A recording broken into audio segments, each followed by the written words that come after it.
Welcome back, everyone, to Pig's Ear in Review here at the Tojo Dojo, one of the only places where we're talking about what we've been playing and what we've been watching. Joined today by Riku Rose. How you doing today? I'm good, man. Yourself? Pretty good, pretty good. And I'm Myshtuff as always. If this is your first time watching, make sure to like and subscribe and let us know what you think. We have all kinds of episodes of things we've been watching and playing for quite some time now. We're old men. We've been doing this for many, many years now. That feels like it. We've been talking for over a decade about video games. I mean, technically, yes, true. Yeah. That's a good point, actually. Prior to the creation of this show, we've been talking, yes. But now we figured we'd bring it to the masses so everyone can hear our nonsensical conversations. Exactly. So this week we got... so I've been playing Bomb Rush Cyberfunk, and then you've been playing Final Fantasy XIV Stormblood. So the never-ending Final Fantasy XIV universe is what it seems like. Like the Mr. Bones ride of Final Fantasy. You can never get off. Yeah. So yeah, let's just get right into it then. So Bomb Rush Cyberfunk. So this game has been, I think, in development for at least 3 or 4 years, maybe, because I remember seeing the trailer for this at least a number of years ago, maybe even pre-COVID or right at the start, to be honest. And I don't know if maybe they just released a trailer super early, or maybe if things got delayed because of COVID. I'm not really sure, but it seems like this game was announced like a number of years ago, if I'm not mistaken, I think. Well, in our Discord, we've been like hyping this game up for like a while. Because everyone in our Discord is like old fans of like Dreamcast, Jet Set, that kind of stuff. So they're like, as soon as this got announced, we were all a bit like, oh, like, and this is like as close as you can get just by looking at it. The spiritual successor as you can get. Like, it's in there with like Bloodstained and that, what was that Mega Man one that was awful? Mighty Number 9. Number 9, yeah, exactly. So this game, so to maybe back up a little bit, so you've already just said a second ago, so Dreamcast, definitely my favorite console of all time, and more specifically, Jet Set Radio is for sure one of my top favorite series of all time. So actually, just to make me feel even more like an old man, I was talking with someone at work the other day who's a co-op, so like still in college and working through his degree, but he's working, part-time or whatever, and he plays video games, and I'm like, oh, like, he's telling me about the games he's been playing, and I'm like, oh, you know what I've been playing? Bomb Rush Cyberfunk. And of course he's like, what the fuck is that? Yeah. And then I said, oh, so you know what Jet Set Radio is, right? And he's like, what the fuck is that? Yeah. And I'm like, all right, thanks. This is me now getting older, so I appreciate that one. I saw a tweet the other day, and it was this woman who was a teacher, and her students asked her if she had ever seen a PlayStation 2 in real life. Yeah, let me just blow the dust off mine right here. Bring in this fucking antique Indiana Jones style. Anyways, Jet Set Radio, I think, is one of my favorite games of all time. And then a few years later for the Xbox, they had Jet Set Radio Future. And then actually, if I'm not mistaken, I think they actually did a Game Boy Advance port, if I'm briefly, for some weird reason. Yeah, that sounds familiar. Like Sega, around that time, I think right after the Dreamcast was on its way out, they ported a few games to the GBA, but they were like basically... I think it was Let's See What Sticks type thing. Yeah. Throw everything at the wall. Something like that. So I don't think I played the Game Boy Advance version, but essentially after Jet Set Radio Future, they have not touched the franchise since, from the original Xbox. So it's been like 20 years at this point. And there's been like little teases over the years, like they might bring it back, and maybe like little references. Like they've had Jet Set Radio. Like leaked concept art for like a Wii game they were planning. Something like that. And then like in the Sonic racing games, they've had Jet Set Radio characters and levels, which is actually really cool. But essentially there hasn't really been an official sequel. There have been other spiritual successors, quote unquote, by different indie developers. Like there was a game, I think 6-7 years ago, called Hover, which tried to capture that feel, and it was a valiant effort, but it wasn't the best, to be honest. But it was like a skating graffiti kind of game, but it was just okay. It wasn't the greatest, to be honest. But finally, the trailer for Bomb Rush Cyberfunk came out, and immediately when it did, everyone was like, oh, this like, it's not Jet Set Radio, but you're Yeah. like, okay, it's like you're saying, it's as close as you can possibly get, because the cell shaded graphics very much are reminiscent of the Dreamcast version, because like Jet Set Radio Future was cell shaded, but it kind of took a different style, and I like it, but it's just a slightly different type of cell shading. But this is very reminiscent of Jet Set Radio, like the original one, in terms of its look. And then music wise, that's the other big thing with the series, is people love the music. Like I still listen to it to this day, like just in the background or whatever. And it was really famous because of the composer, Hideki Naganuma, who for Bomb Rush made some new music. He's not the sole composer, but he made like 3 or 4 songs. And you can tell right away, like, this guy hasn't lost it at all. Like, it's just like making more Jet Set Radio music again. But what's cool though is the other people who have contributed music that aren't him made music that still fits in, which is nice, because that it's kind of hard to describe what the style of the music is. It really is its own weird, like, funk, but with rap, but it's a like little that bit early 2000s, late 90s sort of underground hip hoppy techno. Yeah. Like it's like weird. You could describe it in 2 or 3 different genres. Yeah, exactly. And it was just this big mishmash of a bunch of different things, which is why I always appreciate it. It wasn't just one thing all the time. So really the whole point of those Jet Set games was just, it was about style, just interesting settings. I mean, it was like basically a surrogate Tokyo, more or less, but just with, fictional stuff put in. But really, though, at the end of the day, this is its own game. And I've even watched some developer interviews, and they said, like, yeah, obviously the inspiration is Jet Set Radio. They're not denying it. Like, anyone can see that. But the good news, though, is to finally more talk about the game, is it really is its own game where, yes, it kind of feels like Jet Set Radio, where you're doing tricks and grinding and stuff, and there is a story.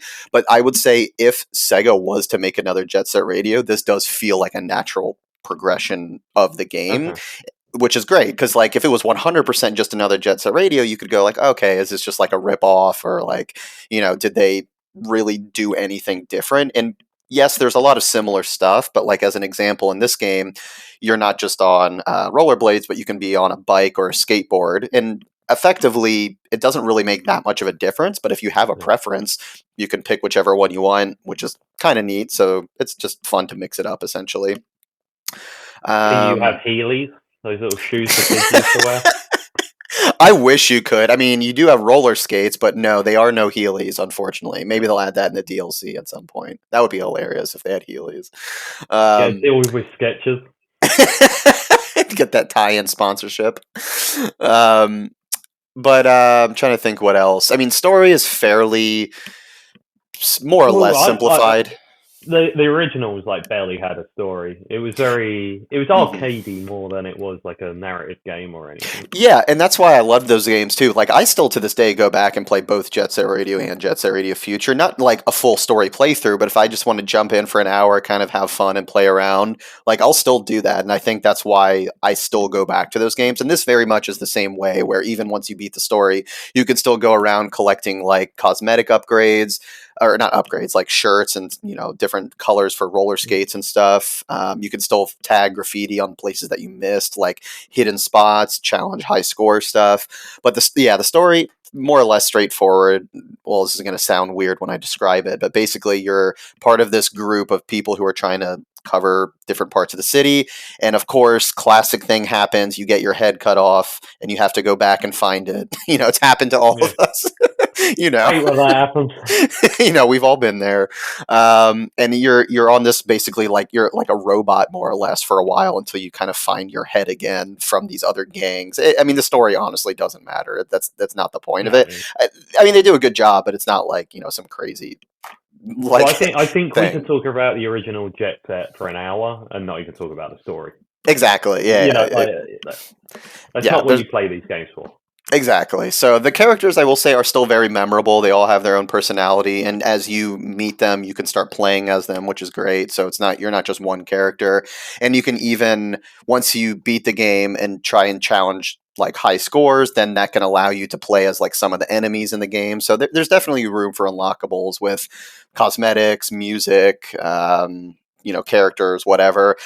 And really, I think this game, for the main story itself, I don't know, maybe 9 hours, maybe less, to be honest. It wasn't like crazy long. I also spent time throughout that doing side stuff, so I didn't do just straight the story either. So honestly, it's probably even less than that. Yeah. But yeah, overall, like this team for essentially making the game that people have been asking Sega to make for years, but completely on their own. I mean, I don't know how big. I think it's Team Reptile is the studio name. I don't know how big the studio is, but it's it's an indie studio. They've made games before, but for an indie studio to essentially make another Jet Set Radio, like it's pretty incredible. I think they nailed it. Like it's not perfect, but I Mm-hmm. think they absolutely nailed it. Like if I were to think of any criticisms, I guess the one criticism I have is their combo system's a little weird. So like in the Jet Set Radio games, you could grind and like make ridiculous combos going from like ledge to wall ride and like keep Yeah. going over and over,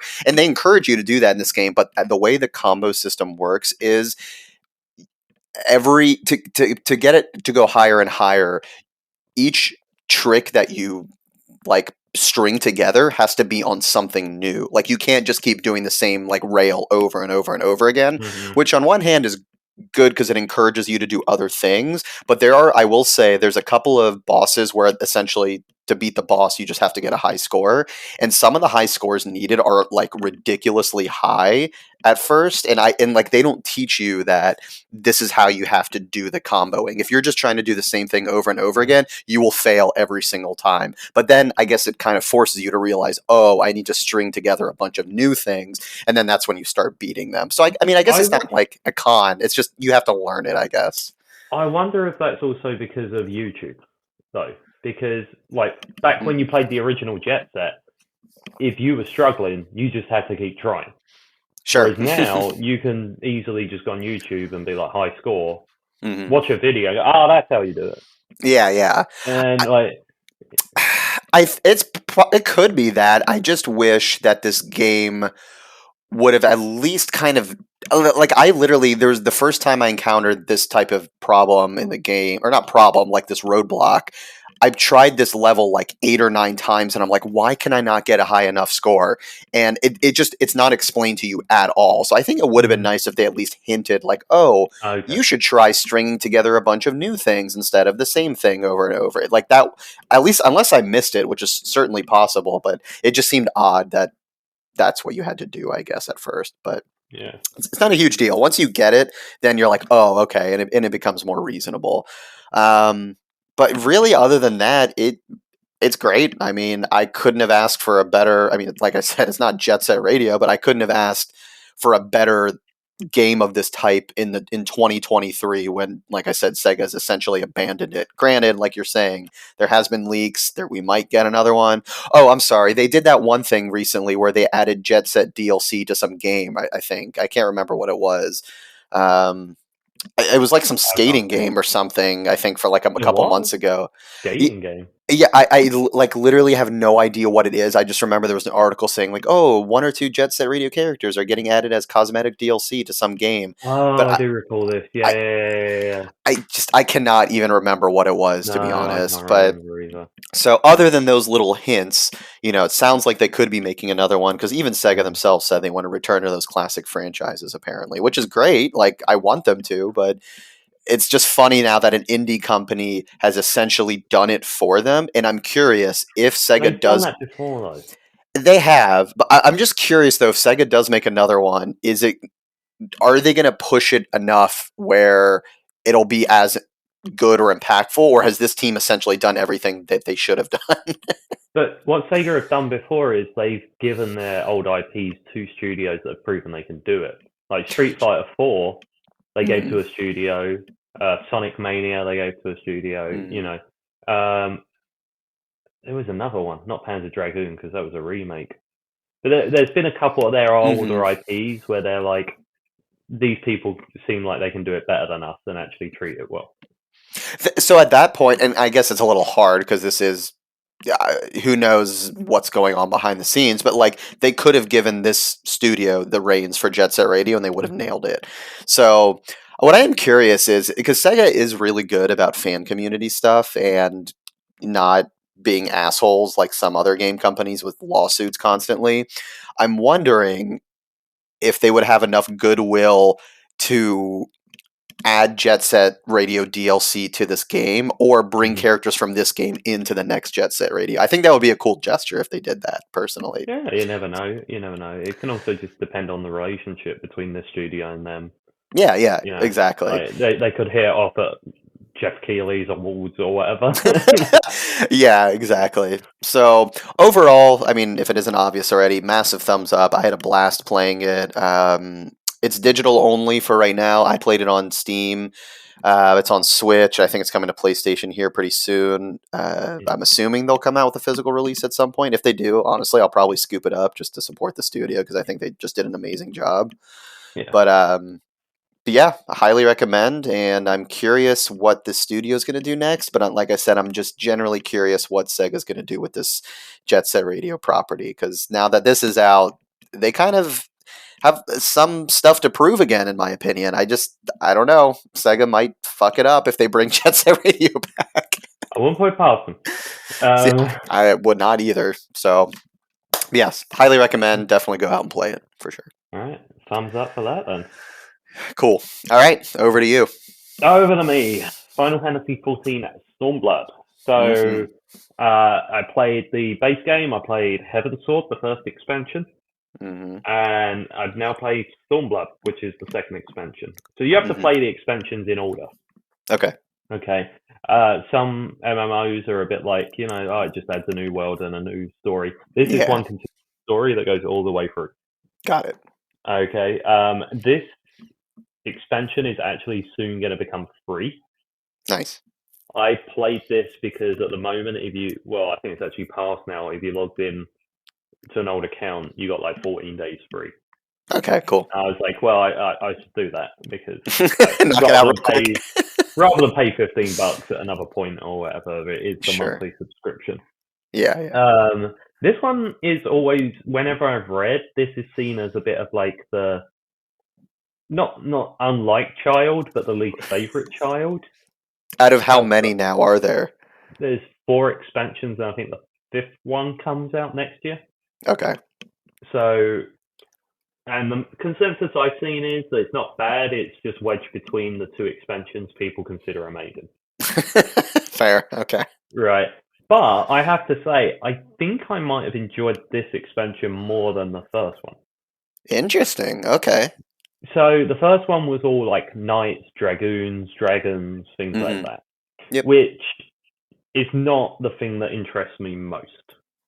Whereas this one has a much more Asian influence. So it's like samurai and, there's this whole town that just reminded me of like when you go to Hong Kong in Shenmue 2. Okay. Like all the buildings are like that red roofs right. and stuff like that. And even just like the music and stuff as you're going around, I was really, really into. So it is a completely new area, not just continuing the story, but it's a new area as well? Or? Yeah. Okay. So I talked about when we did the Final Fantasy 16 spoiler cast, how I felt you were like kind of just dropped in the middle of everything.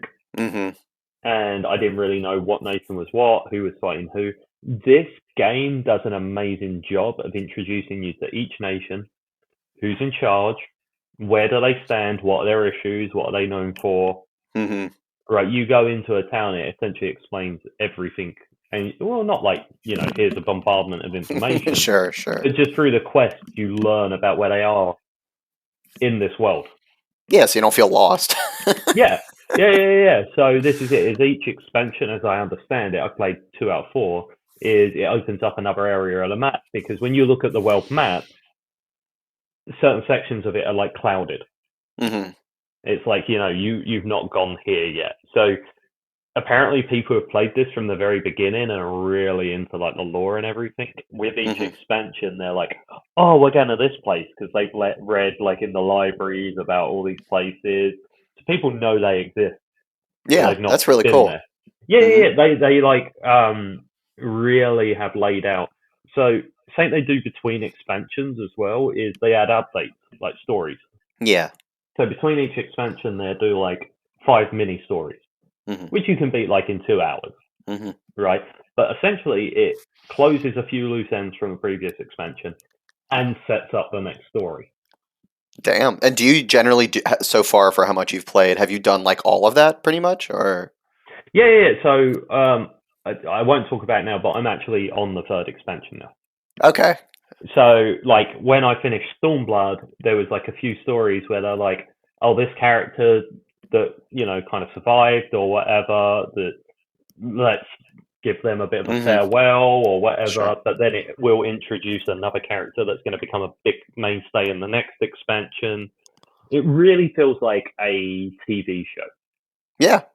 Where it builds into the next season. That's really cool. Yeah, and that's the thing with this. I feel like most Final Fantasies feel like blockbuster movies, right?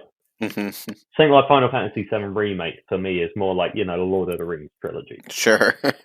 Right, big, grand, whatever. Whereas this MMO feels more like a TV show. Because it is a little, you are saving the world all the time in that, but it doesn't feel like big and grand explosions everywhere. Yeah. It's more conversations with people. It's a longer form story as well. There is the odd MMO fetch quest and stuff like that, but for the most part, it is building on stuff. And you'll be talking to someone in the third expansion, and something that happened in the main game comes back. Yeah, I mean, it seems like it's well paced, like you're saying. It's well paced like a TV show, and it doesn't have to have these constant explosions all the time to keep your interest like a 2-hour movie. It seems like they're in it. Clearly, they're in it for the long haul, given how much content they've made for this game. Yeah, and I essentially mainline the story. Yeah. I don't do all the side stuff, but then there's like half of my menus grayed out because it's like, oh, you haven't done the blacksmithing yet. Or you haven't done the fishing yet. Like, you got to do the tutorial to be able to do this. But there's people who are literally, you can get your own farm on this game. Damn. All right. Right. Make fruit and veg and sell it and become a farmer. You can become a blacksmith. That's so funny. You can make clothes and sell them on the marketplace and stuff like that, Yeah. Oh my God. That's great. But I really enjoyed this expansion. So it is very good. I like the characters it introduced. And yet again, what's great about this is you meet a character, you really enjoy them. They stick around. They're going to be in the next story. Yeah. It becomes like a big like Lord of the Rings. It's like a big group goes off on an adventure. That's awesome. I mean, it's really seems like, God, because how long is it? I know with 14 they sort of goofed it to begin with, and they did that Reborn thing, and it's relaunched it. But I mean, how long has this game been going on now for? It was the 10th anniversary the other day. Jesus, that's crazy to think about. Like, I remember when it was first announced, not that I have even played it, but I'm like, it's just crazy to think it's been going on. And I mean, you could think of like World of Warcraft, and that's been going on even longer or whatever, but it seems like 14 really has a dedicated fan base. It's just the thing as well is they just announced it's coming to Xbox. Oh, yeah, that's right. So they've announced it's coming to Xbox, and what they said as well is it's going to come out on Xbox the day the new expansion releases, right? But that is also going to be the day where they make the second expansion free.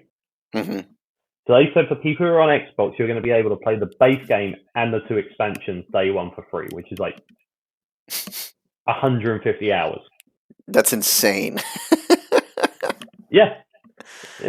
I mean, good business model. I mean, at this point, anyone who will have paid for the game and the 2 expansions probably has already. So you might as well give it for free so you can get people interested to then pick up the rest. And I'm assuming there's probably microtransaction stuff in the game for whatever as well. You can buy so what they do special events every so often, right? So like years ago they did one when like Final Fantasy 13 and 15 came out, right? Yeah. And they were like, oh, if you do this quest with Noctis or Lightning, you'll get like their costume. Okay, got it. But those events lasted like a month. But if you still want those costumes, you can pay for them. Oh, okay. Well, you weren't there for the event, right? Right. Yeah, that would suck if you could never. Yeah. It's just cosmetic shit. Okay, right? That's not too bad. No. But this is the thing is, this game is really tough because I want to tell people to play it, but I still feel like the barrier to entry is quite high, even though it is so free. Because the beginning is a bit of a slog. But once you get past the first game, it really sort of starts taking off. like the Okay. main game. Mhm. Even the bit between the, like I said, the little mini episodes Mhm. between the first expansion and the main game, Sure. you can see the sharp upturn in quality straight from there. So are you saying that in terms of, is it purely story gets better or the actual gameplay gets better or? Gameplay is always the same. The gameplay Okay. doesn't change really. It is the quality of what you're doing, like your quest, the writing. There's more voice acting, things Got like it. that. You can Got it. tell because of the whole history of this game, that they kind of rushed the base Mhm. game out because Yeah. they just had to get it out at that point. Yeah. But this is it. And the other thing that's tough with this is, I want to say to you, get on this and we'll play it together. Mhm. This is very much a single player RPG stuck in an MMO. Mhm. Because I read old stories or watch old videos about Final Fantasy XI, which I never played, right? And they're Mhm. like, oh, you had to have a party, otherwise you were dead. Mhm. Right? You couldn't solo this game. They Right. wanted to build a community where you had to group up with people. You needed a white mage, you needed a black mage, you needed a monk, you needed your dragoon. You Yeah. needed a rounded team, right? Whereas this Mhm. game is entirely soloable, and I think I must have been playing at 150 hours, 160 hours at this point. I think Jeez. I've had a conversation with 3 people, and one of them just ran up and gave me a load of money It for no sounds great. reason. Yeah, no, it was really nice. They gave me 100,000 gil Mhm. when I just started, and I was like, "Oh, are you sure?" And they're like, "Yeah, I really like this game, and I want others to enjoy it as well." What a community. Yeah, I was like, "Oh, that's nice," All right, whatever. all right, what do you want in exchange? Huh? All Yeah, right, yeah, yeah, yeah. follow me in this alley real quick. Yeah. I put That's the wrong prompt in, so I started dancing. Yeah, I mean, I know we've talked about MMOs before, me trying them out as well with you, and I'm certainly not opposed to trying it, but I've tried multiple MMOs, and Yeah. it's always hard for me to stick with it long term. But it does for this one in particular, though. It does seem like you're saying where you could just do it solo, but then if you have the time to play with a friend, oh, okay, nice, then you can do stuff together. So, It's tough though, because we could do the dungeons together, hmm, which are 15 minutes, yeah, but you only do a dungeon once every 4 or 5 hours,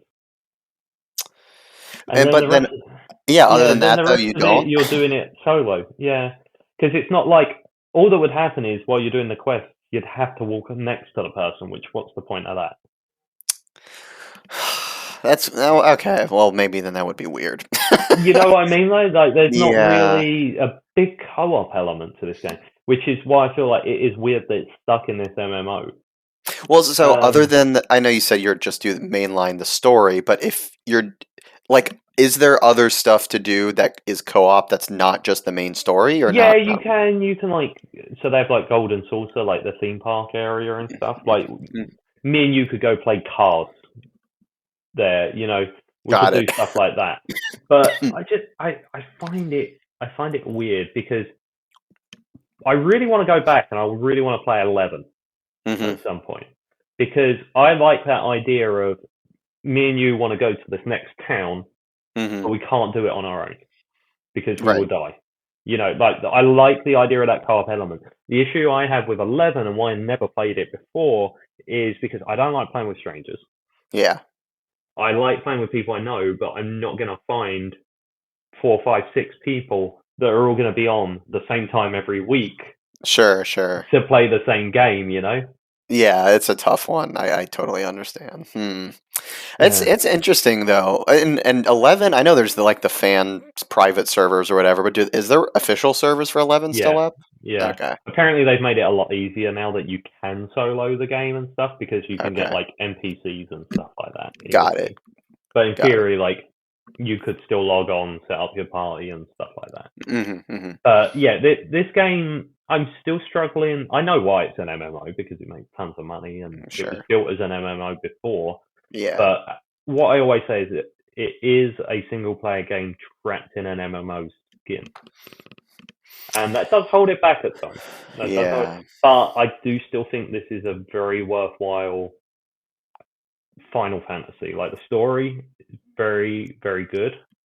And I think it's the best in the series so far. I am getting to the point where people are now saying it really comes into its own. Mm-hmm. 150 hours in. That's all it takes. Yep, and then it gets good. But I don't think it's the best Final Fantasy story like I see a lot of people claim online. Mm-hmm. I think that's a bit of a stretch, but it's very good. It's in my upper middle, I feel like, of the ranking. Yeah, I know this is like you're saying, it's a little hard to compare because this is more of like a big TV show versus like one movie, but I mean, it's still Final Fantasy. I mean, like we were talking about with 16, there is no one singular definition for Final Fantasy, not even in terms of turn-based versus action, but Oh, even this though format. is like the biggest love letter to the series ever. Mm-hmm. They're just be like, oh, the people have got the Magitech machines from Final Fantasy VI.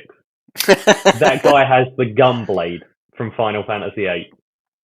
God, see, this is why I feel like I would enjoy at least trying it. And I don't know, maybe I'll give it a shot and see how it goes. But like, this is Have certainly a you got an game. hour after this? We'll go play it. Maybe, depending on how the rest of the day goes. But yeah, I mean, like, I am interested, especially now that you're saying a good chunk of the base game and expansions are free or about to be. So, like, it's certainly worth a shot. It's not going to hurt by any means. But yeah, I don't know.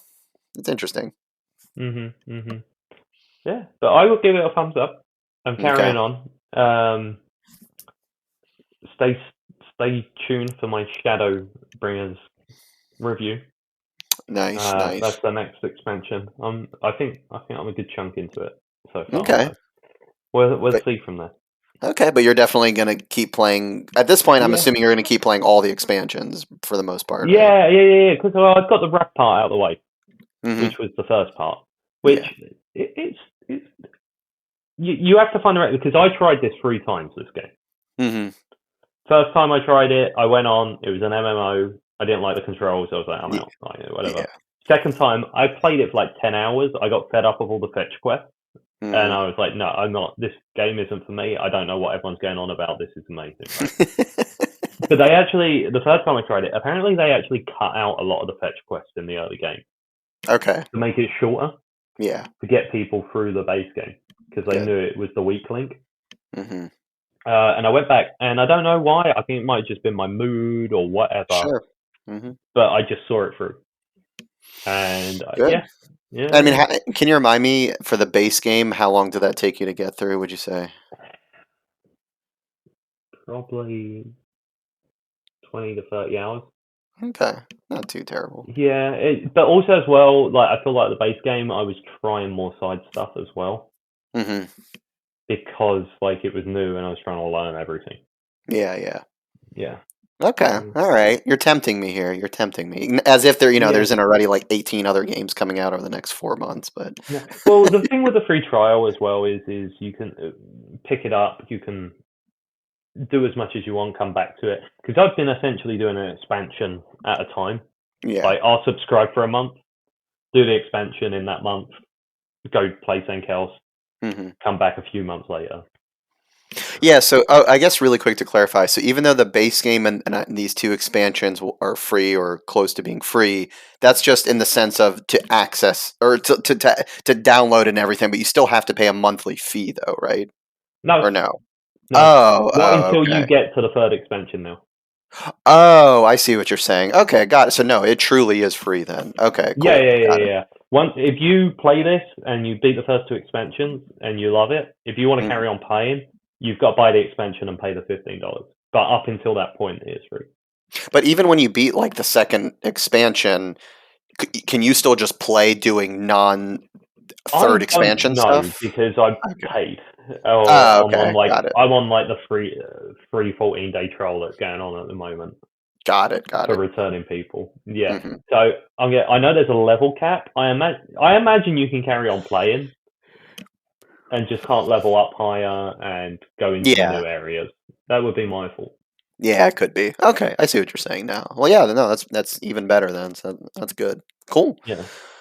Nice. All right then. Thumbs up for you too. So sounds like more good stuff from Final Fantasy. They seem to be killing it lately, and we'll see how many more expansions they do. It's going to be wild for how many Well, more they can possibly do. they said Endwalker, which was the last expansion, was the end of the story that they have planned, Hmm. and the next expansion is the beginning of like their next 10 years Oh plan. my god, that's Yeah, insane. That I mean, if people are liking it and yeah. enjoying it, I mean, more power to them. I hopefully it doesn't get stale or anything, but Mhm. that's wild. So, all right, cool. Mhm.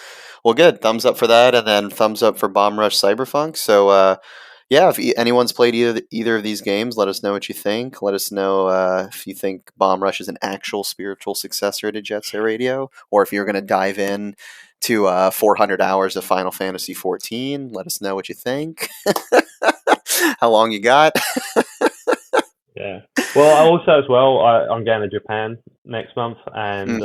I yesterday booked the Aosia Cafe, which is a Final Fantasy 14 restaurant. Oh, that's right. Exciting. Is it themed Yeah. after any particular Final Fantasy No, or? Final Fantasy 14.